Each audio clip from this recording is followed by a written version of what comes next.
Hey guys, how's it going? Michael Troy here. Today we're looking at NEXUS-Scourge, the new Nexus series from Mike Baron and Kelsey Shannon.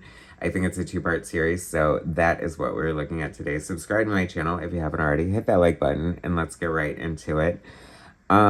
Nexus, one of the coolest indie characters ever. Such an interesting background, co-created by Mike Baron and Steve Rude.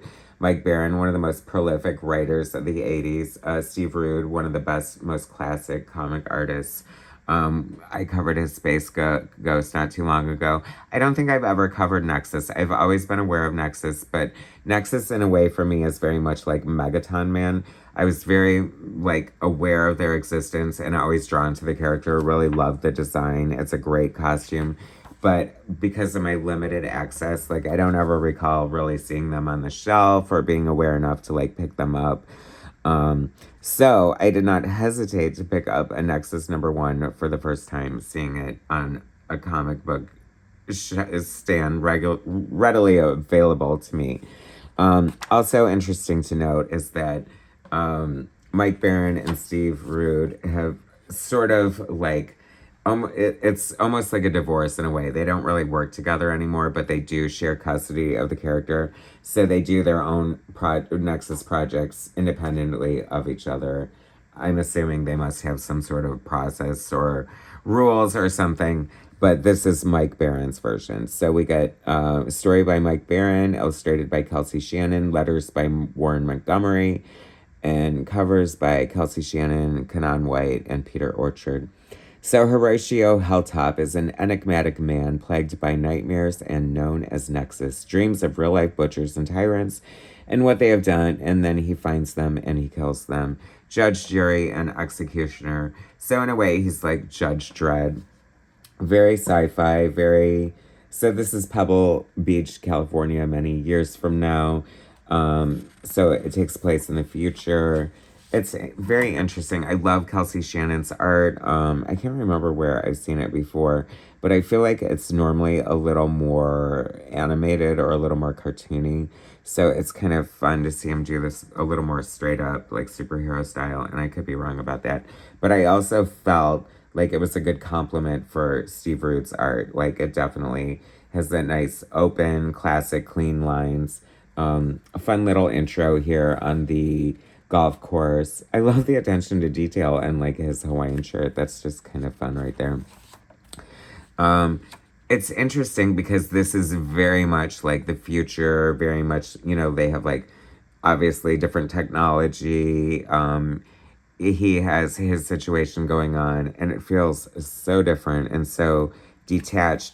I think in reading this, and also I just read and reviewed the New Gods #1, I think sometimes I'm not completely drawn to books of this genre just because it doesn't, I don't know, it feels so unrelatable or whatever. So he basically, but I kind of like the nuances. Mike Baron was so prolific. I cannot even tell you, in the 80s, if you were reading comics, you were definitely reading something that Mike Baron wrote, whether it was Nexus or Badger, his independent books, or his work on revitalizing Wally West Flash after Crisis on Infinite Earths. He wrote The Punisher, famously turning him black, which, whatever. I'm sure it was a sign of the times at the time.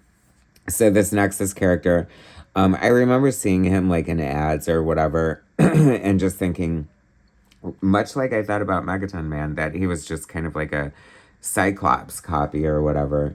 And I feel like his costume sort of does incorporate a lot of comic tropes with the lightning bolt and the red visor, and the skull cap, is very reminiscent of Cyclops, especially with the coloring. But at the same time, it's kind of iconic and very cool. And just striking, really. Speaking of striking, this art just is really imaginative. And, I think that is also one of Mike Baron's strengths as a writer, completely creating these other worlds, very well developed. He talks about the way things work and people being able to afford space travel and stuff like that. So it's very kind of nuanced and layered. And if this is just a 2-part story, I thought it's it read sort of more like just like an issue in a continuing series in a way, if that makes sense. But I don't know. Definitely enjoyed this first issue. Like I said, it was a little hard for me to get into just because I felt detached and like some of it was kind of lofty and kind of above me. Once again, beautifully illustrated, beautifully colored. But after reading it again, I felt like it was just fun. And, you know, like we have the introduction of like different alien characters and concepts, and we're definitely in a different world. And the flow of it was really good as well. I just thought like it was pretty straightforward and had a good, nice little cliffhanger at the end. And this gorgeous shot of the next issue's cover. Like, that's what I'm saying. Like, what a great design for a character. Like, so cool, so classic. Low-key was very, very excited to see this ad on the back. The legendary 0 issue of Exo Manowar, an artist edition, with this Joe Quesada art.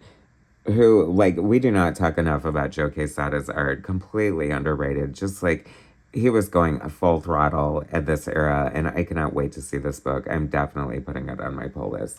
So that is NEXUS-Scourge issue 1. Come back for issue 2. Definitely subscribe to my channel, hit like, and I'll bring you more soon. Thanks for watching, guys.